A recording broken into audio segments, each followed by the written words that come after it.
I told myself that this time would be different. No sneaking, no bows, no maxing out acrobatics by bunny hopping through the Imperial sewers. This time, I was going to play something unique. Yep, that lasted about an hour before I restarted and made a stealth archer again. Because some habits like binge eating and becoming a master assassin, they never die. But honestly, that's the Oblivion experience. We all did it. We all spent an hour in the character creator trying to make someone who didn't look like a melted candle, only to end up with a character that resembled Carrot Top. We all played the tutorial sewer mission 3 times to see if maybe this time we would go the battle mage or the full mage. You know, something original. And we all inevitably became a sneaky little murder goblin with a bow and 500 lockpicks. And this time I'm going to listen to every piece of dialogue and skip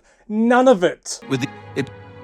Oh my god, why are you talking so much? But what is it about Oblivion that a simple coat of paint and some minor improvements can bring in over 4 million players in less than a week? I'm Mythic Vic, I generally review older games and we have some laughs along the way. Today we are talking about the remaster of Oblivion, which sprung out of nowhere like that awkward teenage erection we all had in middle school. Oblivion was in fact the very first Xbox 360 game that I ever played. I saw the box art at my local video game store and that alone was enough for me to buy a copy. When Oblivion first launched in 2006, the internet was absolutely a thing, but it wasn't that thing that determined which games we played like it is today. Nowadays, if a game's released at midnight, by 12:01 there's already 400 TikToks about the best builds, the best quest routes, and where to obtain the best weapons in the entire game. I tried my very best to ignore all of these TikTok creators. I really did. But you're telling me that there's been a skeleton key in this game the whole time? It's fantastic and it never breaks. Well, the only thing it breaks is the game itself because everything can now be picked in a blink of an eye. But obviously a lot has changed in the last 19 years, especially in the gaming community. A lot of gamers want answers right now and they want to know the most overpowered build possible instead of trying them out themselves to figure out what works best for them. But leave a comment below if you're like me and you like to try things out via trial and error. But if a game like Oblivion was released today, it would be heavily criticized for the sheer amount of bugs and glitches. I think I crashed over 50 times during my playthrough. Elder Scrolls 6 will probably be torn to shreds if it's a buggy, glitchy mess. There's only so many times that you Bethesda fanboys can defend the Elder Scrolls jank and have it be a valid argument. However, with the Oblivion remaster, the jank is somewhat welcomed with open arms. Often a glitchy moment will be met with a laugh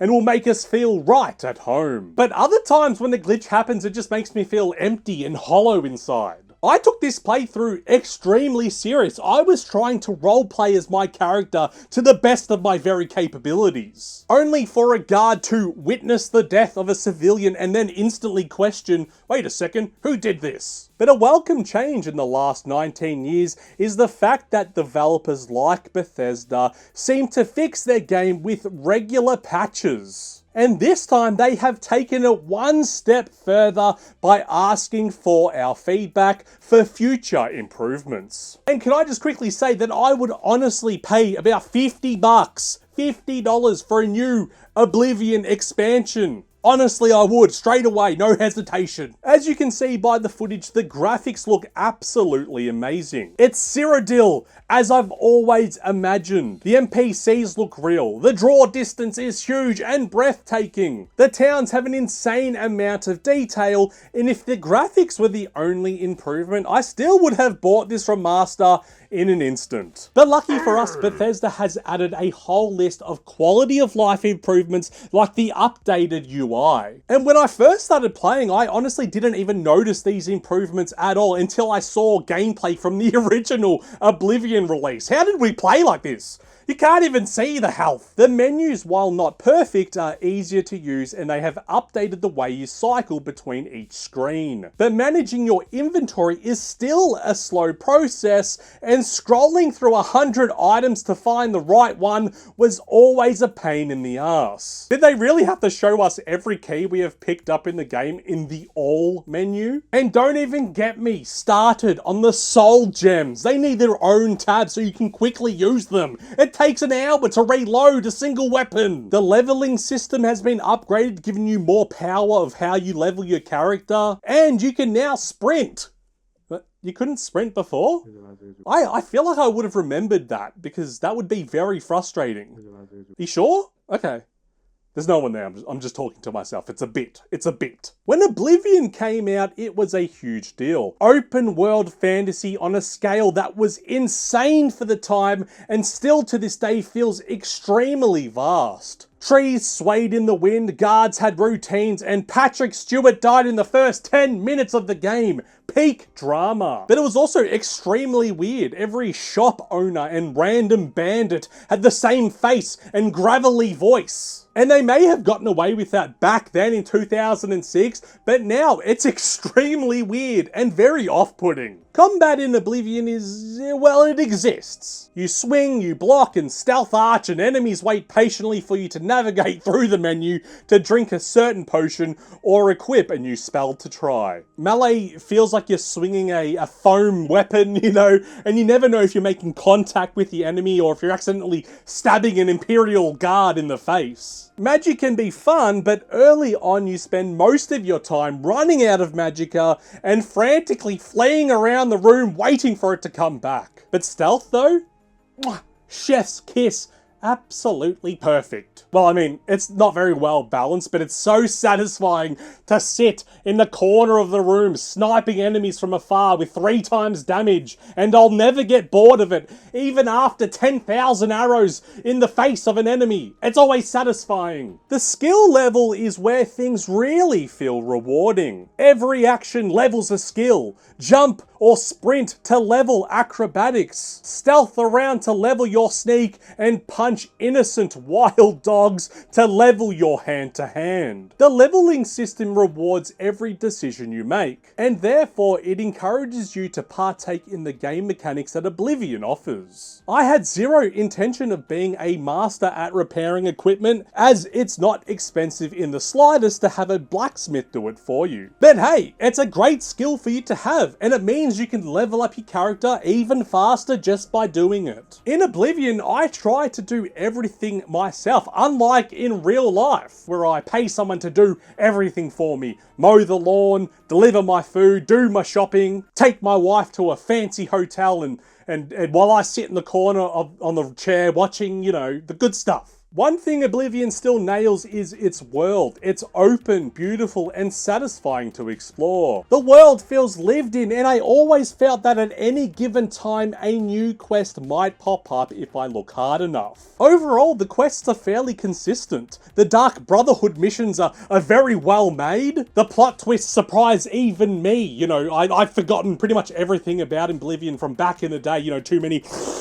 of, you know, when I was a teenager. The Thieves missions are really well varied, and they show you new ways to play that don't necessarily involve murder. And if you have time, the Mages Guild show you what it's like to be a complete nerd. For a game made back in 2006, it goes to show how well thought out the quests are as a whole. Never was I sent into a fit of boredom by another repetitive fetch quest, because I always knew that I would find some awesome treasure along the way and that it would be worth my while. Now, whether you've played Oblivion or not, we don't really play Elder Scrolls Telltale's games for the main story. The Emperor dies, there are gates to the fiery hell dimension popping up everywhere, and we are tasked to find the Emperor's illegitimate son who can take up the throne. I honestly had no idea or recollection that Martin Septon was voiced by Sean Bean. And spoiler alert, he does exactly what you think Sean Bean would do